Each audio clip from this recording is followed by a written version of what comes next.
Salut les gars, je m'appelle Gaylor. Aujourd'hui, on va parler des chaussures pour les chiens. Salut à tous, c'est Gaylor. Bienvenue sur ma toute première vidéo de ma nouvelle chaîne YouTube. Bienvenue sur les G-Views. Tout d'abord, je voudrais remercier tout le monde pour le soutien. Merci de m'avoir poussé, merci d'avoir été patient. Ça fait un moment que certains la demandent. Ça fait un moment que je bosse dessus, mais il s'est passé encore plein de choses dans ma vie entre-temps, notamment ma signature à Lille. Spécialement, merci à Reda qui m'a beaucoup aidé. Donc merci à vous et bon visionnage.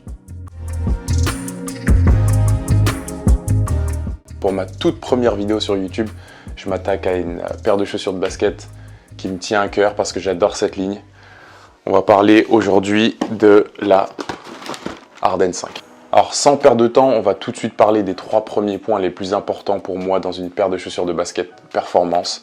C'est la traction, le fit et la stabilité et le maintien latéral. Alors pour parler de la traction, je ne vais pas vous mentir, je suis peu rassuré parce que j'ai fait une session sur le terrain de basket, le parquet de Lille, et c'est pas top. La traction, c'est pas top. Le terrain était très poussiéreux, donc peut-être que c'est quelque chose qui a eu une belle influence dessus, mais je glisse pas autant avec d'autres paires de chaussures de basket, et mes premières impressions déjà visuellement ne donnaient pas vraiment envie, et ça s'est un petit peu confirmé sur le terrain. On a des motifs à ligne qui sont très très plats. Il y a peu de rainures pour pouvoir créer du mouvement et créer de la flexibilité sur la semelle extérieure. Aussi, les bords de la chaussure sont assez anguleux, donc quand vous attaquez avec le pied sur un certain angle, ça risque de glisser sous le pied. Je repense un petit peu à la Kyrie qui est très bombée ici, qui vient apporter un peu de naturel dans la foulée, mais ici c'est pas du tout le cas. Donc attention à ça. Pour enchaîner tout de suite avec le fit, alors le fit c'est la grande déception pour moi de ces Harden volume 5.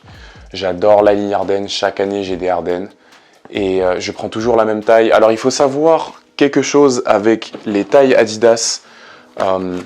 Il y a plus ou moins une taille Adidas. Ce qu'il faut regarder, je pense, c'est votre taille anglaise, votre taille UK. Peu importe la marque que vous prenez, la taille UK, elle ne change jamais. Par exemple, moi, en taille US Nike, je prends toujours 14, qui équivaut à un 13 UK. Et chez Adidas, le 13 UK, il équivaut à un 13,5 US. Donc faites gaffe à ça, regardez votre taille UK et partez sur votre taille habituelle UK. Et en général, vous êtes safe sur la gamme Adidas. Mais pour celle-ci, parce qu'elles ont décidé de casser la tête jusqu'au bout, la taille, elle est horrible. J'ai mes orteils qui arrivent à peu près au niveau de la zone orange ici et j'ai une très très longue distance entre le bout de mes orteils et le bout de la chaussure. Personnellement, avec mon pied fin, il faudrait que je parte carrément une taille en dessous de ce que j'ai pris. Donc j'ai pris un 48 2 tiers. Il faudrait que je parte sur un 47 1 tiers. Et ça fait une grande différence et je trouve ça dommage d'avoir tant de disparité entre les tailles et c'est difficile pour pouvoir savoir quoi commander en ligne, spécifiquement sur les chaussures de basket où tous les joueurs ne peuvent pas trouver leur pointure en magasin. Mais sur cette Harden, moi je vous recommande, si vous avez un pied fort, de partir sur une demi-taille en dessous. Et si vous avez un pied comme le mien relativement fin, carrément une vraie taille au-dessous. J'ai vraiment l'impression d'avoir des bottes de clown quand je joue avec.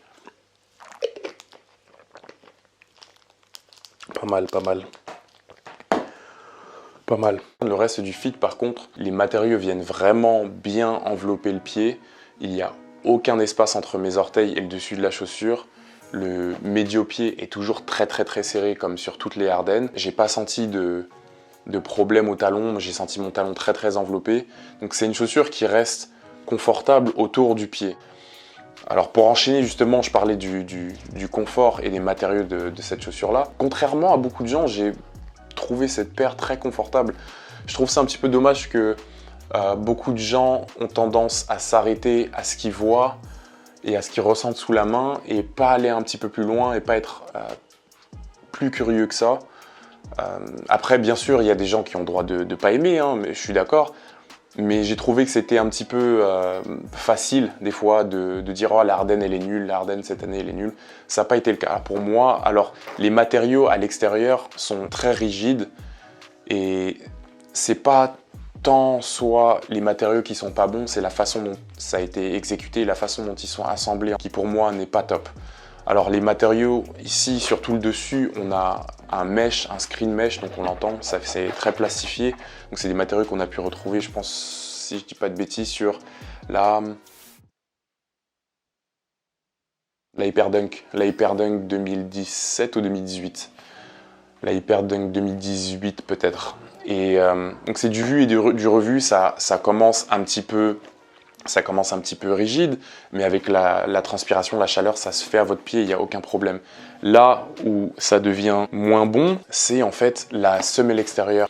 La semelle extérieure est très très raide, très très rigide, et c'est ça qui vient en premier en contact avec le sol, et c'est ça qui donne cet effet de botte. Je pense pas que ce soit les matériaux sur le dessus de la chaussure, parce que la languette est très confortable, il y a un matériau sous ce screen mesh qui est en néoprène peut-être, je pense que c'est du néoprène, très confortable, et c'est le matériau qui vient en premier en contact avec le pied. Sur place, sans bouger, je trouve que c'est une paire qui est très très confortable, qui vient vraiment envelopper mon pied, et j'ai aucun problème avec ça. J'ai pas de problème non plus pour plier la chaussure, donc oui, elle est dure à plier dans les mains, mais au final, quand je cours, je plie pas une chaussure avec mes mains, c'est avec mes pieds, et j'ai aucun problème avec ça. Par contre, ça, la caravane, comme il dit Reda, c'est...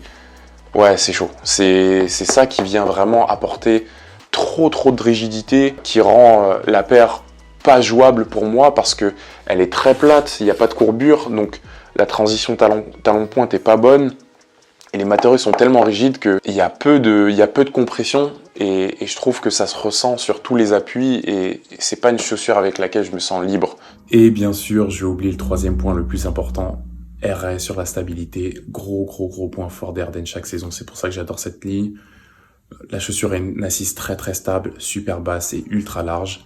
Attention par contre au maintien latéral, prenez surtout votre bonne pointure pour pas que votre pied se balade dans la chaussure.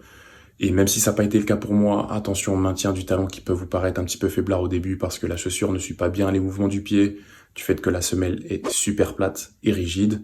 D'ailleurs, même James Harden a reçu des modifications sur sa propre paire. Mais ça, en règle générale, ça s'arrange très vite avec le temps. Donc on a un amorti Light Strike et Boost, un petit peu comme la Kobe. La semelle intermédiaire vient s'insérer dans la chaussure qui est faite en une pièce. Cet amorti, il est un petit peu traître parce que certes, il est confortable et il se compresse bien, mais par contre, les matériaux, donc déjà tout autour, sont très rigides, donc ça vient un petit peu se battre contre l'amorti en lui-même. Et puis pour tous ceux qui ont des semelles orthopédiques, bah vous ne pouvez pas mettre votre semelle par-dessus. Je suis en train de me battre en fait depuis tout à l'heure avec la chaussure à essayer de la retirer. J'ai déjà retiré cette semelle, je l'ai un peu abîmée parce que j'ai forcé comme un bœuf et elle est vraiment très collée. Donc ben voilà. J'ai cartonné. En plus de la rigidité des matériaux qu'on peut retrouver, il y a une plaque de torsion sous la semelle intermédiaire qui rapporte encore plus de rigidité. Donc je pense que c'était pas nécessaire d'avoir des matériaux aussi rigides, surtout sous la chaussure, s'il y avait déjà ça dans l'amorti. Donc ce qu'il faut savoir aussi, c'est qu'avec ces amortis-là, j'ai déjà vu des gars retirer ça des Kobe et mettre leur semelle orthopédique. Alors ça c'est non, ça c'est zéro. Sans ça, vous n'avez pas de chaussure. Sans ça, il n'y a rien. Ça c'est juste une coque vide. L'amorti, il est là-dedans. Ça c'est la semelle intermédiaire, c'est pas la semelle de propreté. Donc faites super gaffe à ça, gardez ça, ça c'est très important. Beaucoup de gens ont pu être déçus à cause du feeling de l'amorti Boost, parce que ils ont l'habitude de l'amorti Boost qui est très soft et très spongieux sous le pied, mais c'est pas le cas du tout. Là, il est encastré dans la semelle en Light Strike avec des matériaux rigides autour de lui.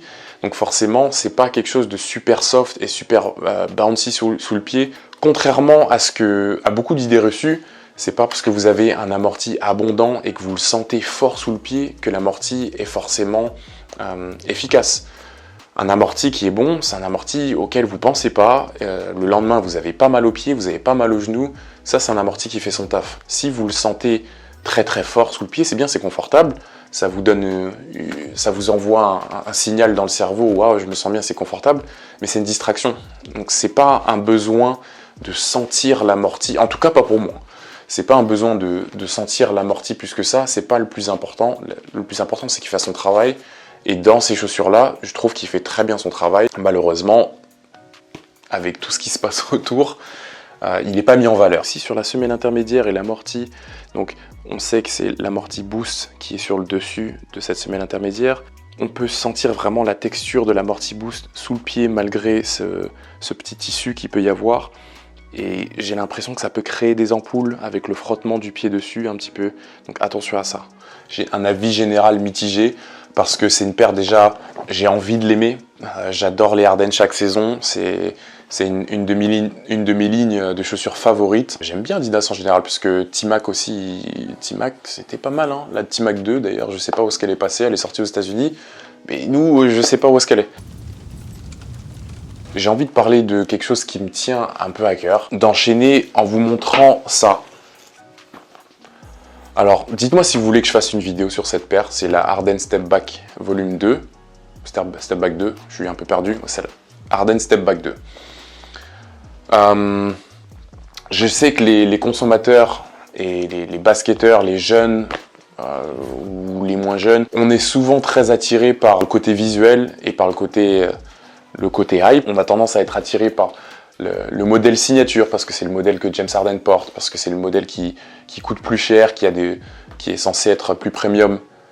Mais je pense qu'il faut avant tout, quand vous cherchez une paire de chaussures de basket, chercher une chaussure qui va vraiment répondre à vos besoins à vous, et pas de ce que les autres vont penser de vous, ou de ce que la chaussure représente. Alors c'est très très bien si vous voulez jouer avec des chaussures que vous aimez le look et que vous sentez bien, très très bien, je juge pas.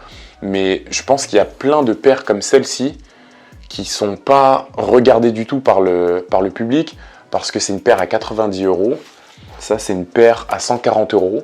Donc on a un petit peu inconsciemment ce stéréotype de « Ah, cette chaussure, elle est cheap ». Elle va pas faire autant le taf que celle-là. Je peux vous dire que j'ai cette chaussure-là, j'ai une deuxième paire qui arrive et je compte jouer qu'avec ça pour l'instant parce que c'est une paire dans laquelle je me sens 1000 fois mieux que la paire signature. Et ça, faut en parler. Voilà, c'est tout pour cette première vidéo. Merci de m'avoir suivi jusque-là. Merci de continuer à m'envoyer de la force. Si vous aimez, n'oubliez pas, likez, laissez des commentaires, dites-moi ce que vous pensez de la vidéo dans les commentaires. Abonnez-vous pour être prêt à voir toutes les nouvelles vidéos qui arrivent. Bienvenue sur les G-Views. Et surtout, protégez-vous du froid parce que j'ai pris une gifle à Lille, c'est incroyable. Lovez-vous les uns les autres et prenez soin de vous. Ciao.